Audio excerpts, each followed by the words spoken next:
রাধে রাধে, সকলের চরণে দণ্ডবত। আজ 20 জুন। আজকের দিনটি খুবই স্পেশাল, কারণ আজ হচ্ছে চিরাদধি উৎসব। আর আমরা আমাদের খুলনাতে এই প্রথম চিরাদধি উৎসবে আমরা অংশগ্রহণ করার সৌভাগ্য লাভ করেছি। আমরা চলে এসেছি বাইপাসে অমল কাকু ও গোপালদার গৃহ মন্দিরে। এখানেই আজকে পালন করব দধি চিরা উৎসব। আজ আমাদের জয়েনিং ছিল, তো জয়েনিং সেরে এই অনুষ্ঠানে উপস্থিত হতে পেরেছি একমাত্র নিত্যানন্দ প্রভুর কৃপা ছাড়া এটা কখনোই সম্ভব ছিল না।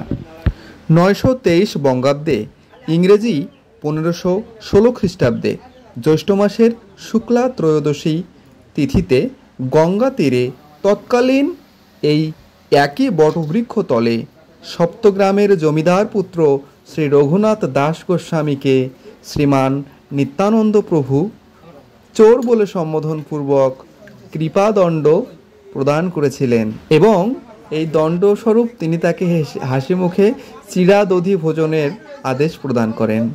আর সেখান থেকেই এই দণ্ডমহা উৎসব ভক্তদের মাঝে আজও প্রতি বছর হয়ে আসছে এবং এই পুণ্যতিথিতে পানিহাটিতে প্রচুর ভক্ত সমাগম আমরা দেখতে পাই।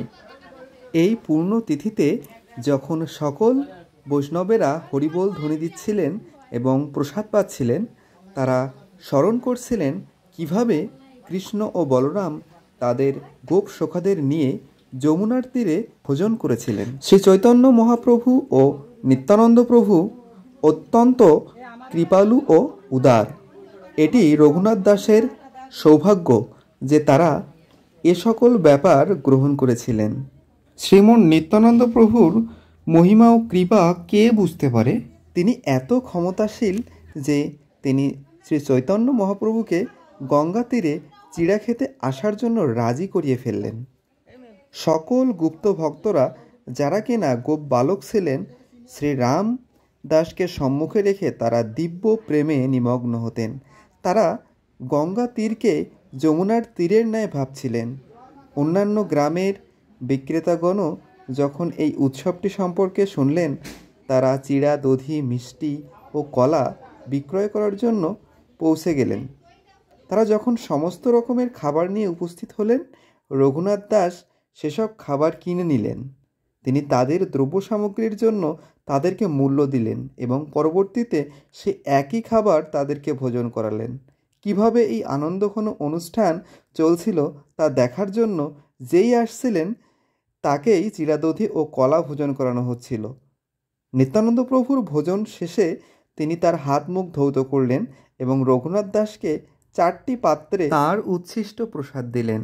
অন্য 3টি বড় পাত্রে নিত্যানন্দ প্রভু যে উচ্ছিষ্ট ছিল, একজন ব্রাহ্মণ প্রত্যেককে সেখান থেকে 1 গ্রাস করে দিয়ে সকল ভক্তদের মাঝে তা বিতরণ করলেন। তারপর একজন ব্রাহ্মণ একটি ফুলের মালা এনে নিত্যানন্দ প্রভুর গলায় পরালেন এবং তারা তার অঙ্গে চন্দন লেপন করলেন। যখন একজন সেবক নিত্যানন্দ প্রভুকে সুপারি এনে দিলেন, তখন প্রভু হেসে তা চর্বণ করলেন।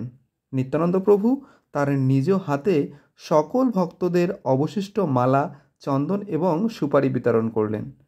নিত্যানন্দ প্রভু উচ্ছিষ্ট প্রসাদ গ্রহণ করে অত্যন্ত আনন্দিত রঘুনাথ দাস নিজে কিছুটা ভোজন করলেন এবং বাকিটুকু তার নিজ পার্শ্বদের মাঝে বিতরণ করলেন।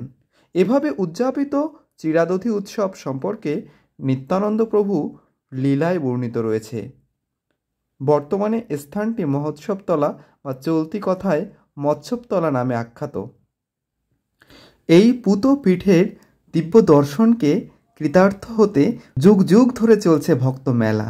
আমার জীবনে একজন দেবতুল্য মানুষের সাথে এই তীর্থস্থান ভ্রমণ সম্ভব হয়েছিল, আর এটি প্রভুর কৃপা ছাড়া আর কিছুই নয়। প্রভুর কৃপা, মহতের অযাচিত কৃপায় একমাত্র সম্ভব হয়েছিল। খুবই সংক্ষেপে এই পানিহাটির দণ্ড মহোৎসব সম্পর্কে আপনাদের জানানোর চেষ্টা করেছি।